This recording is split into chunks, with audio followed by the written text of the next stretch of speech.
I don't know how to describe it other than like a demon type of sound. But it's silhouetted, hulking, every bit of 5.5 feet wide, 13 to 14 foot tall, pitch black. The one thing that ran through my mind when I had this encounter was I don't have a big enough gun.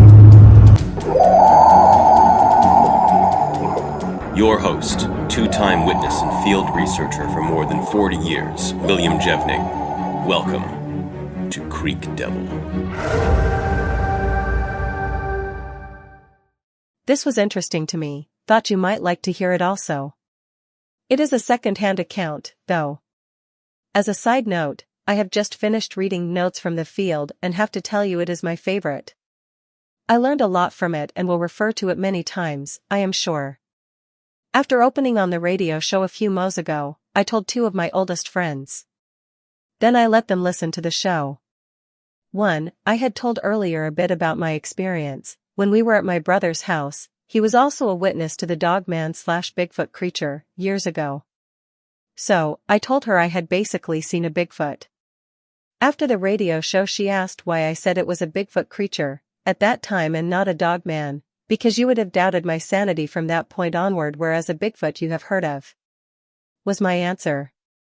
Both of these ladies grew up in the woods, one as a logger family member in Oregon, the other in another western state. They both told me accounts they'd heard of going way back in their families. I was shocked, to say the least. It makes me wonder, if all the witnesses of these creatures told two of their friends of their accounts, how many would open up and relate a tale of their own? The magnitude would likely astound us. So the one, under total anonymity, has told me privately this account. She started by saying she was at the place and time when it happened, just wasn't a participant. It was on a vacation trip to Colorado in the 70s when she was a teen, with a number of relatives, a small family reunion campout thing. I don't know where in CO, but near Boulder is all I heard. Her older cousins, all from that area, 18 to 24 years olds, 2 males 1 female, were going to explore a cave or old mine shaft they'd found earlier in the campout and wanted her to go along. She is a sheepish individual, and I have a hard time picturing her even going along to see this cave. But she did, and after 2 or more hours heavy hiking, more of a scramble up a rocky mountain side, they saw a dark opening above their heads.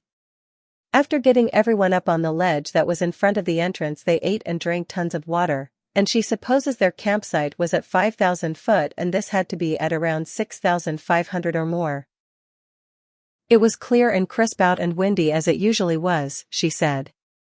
She was used to the altitude, and 3 cousins also, but remaining member cousin was not, and was having trouble with exhaustion, nausea, and thirst. She had no interest in entering said cave/mine, so she stayed outside with that cousin. The 2 males and 1 female entered cave, squatted nearly to their knees to enter. She was outside with another female exhausted family member. After an HR they were well rested and getting sunburned, so she called into the cave, and although she got a slight echo of her voice, no answer came back. They decided they were getting too burned by wind and sun, so they wrote a message in the dirt saying they headed down to tree shade area. Going down was worse than climbing up, so it took and HR to get down to the shaded areas, and they thought they'd heard the others coming down a ways behind them. Expecting the rest of the troop, as they sat under the pines in the shade, drinking the last of their water, she hollered out, "I hope you haven't used up all your water because we need more." No answer came. But they definitely heard scrambling around in the rocks up above them, but couldn't see up there due to the scrub and trees they'd entered. After a few minutes she hollered back again, saying they weren't going to scare them as they could clearly hear them coming down the hillside, so just come straight down and quit messing with them. All the noises halted. She and her companion had to pee but didn't want to go as they were sure they'd get caught with their pants down, literally. Nature dictated they were going to have to risk it, so she went around a boulder and the other kept watch for the wily cousins. After she came out, the other went behind the boulder. Looking stood up to try and discern their arrival. She saw something huge and black moving around in between openings in the brush. She said she instinctively knew it was too big for her cousins, and then her brain tried to make it into 2, maybe even all 3 huddled together, but even so she thought it would have been more like 5 of her cousins wide. All 3 were skinny as bean poles, she said. She got an eerie feeling, and when her partner came back from the bathroom boulder, she suggested they head back towards camp as she thought there may be a bear up there. They made a lot of noise and sang as they worked their way downhill, rather steep at this section.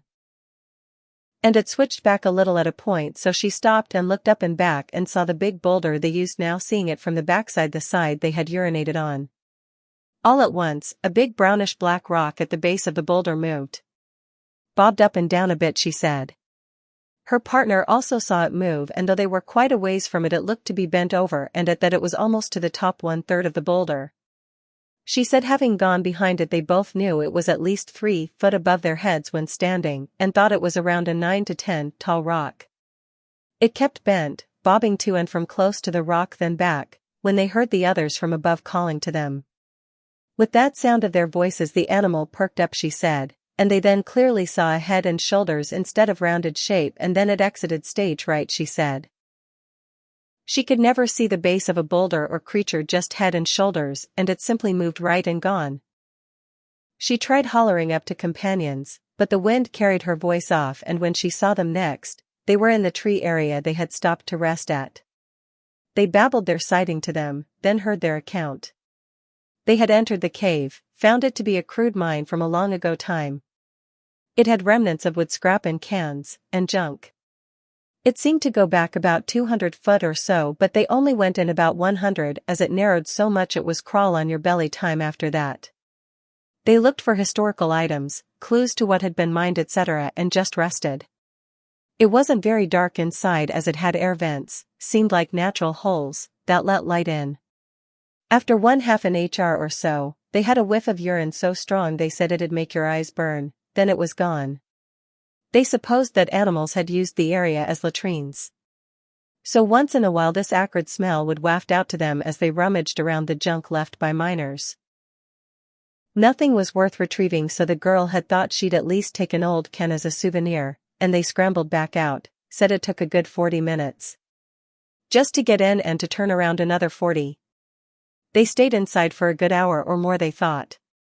So, exiting cave, they saw the message in the dirt and started to go downhill.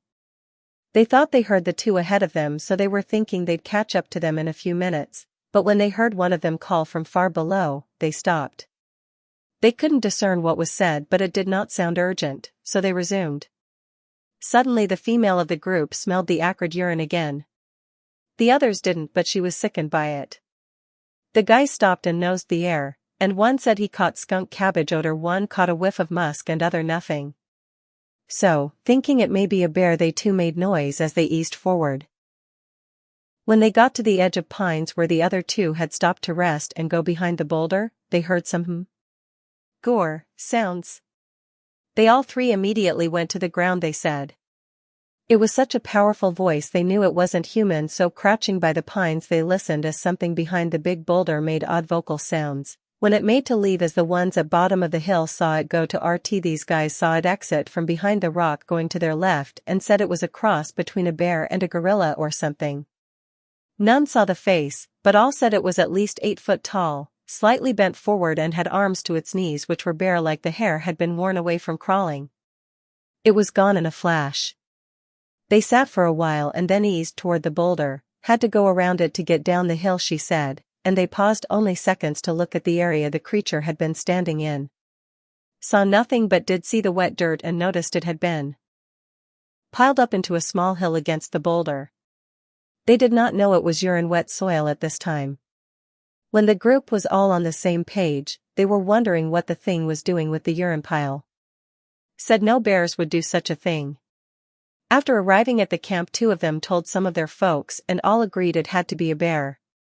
My friend, however, said she knew all her life that it was not. So, have you ever heard of SAS being interested in human urine, etc.? I thought it was an interesting factoid. Especially as she said it was bobbing back and forth like it was leaning in and out and piling it up, maybe to identify them? Interested in determining if male or female urine, maybe? Ever heard such a thing? Sorry for so long, but I was typing it to add to my story also, so put all I could remember in here. Think it's a good question to open up to listeners? Thanks again.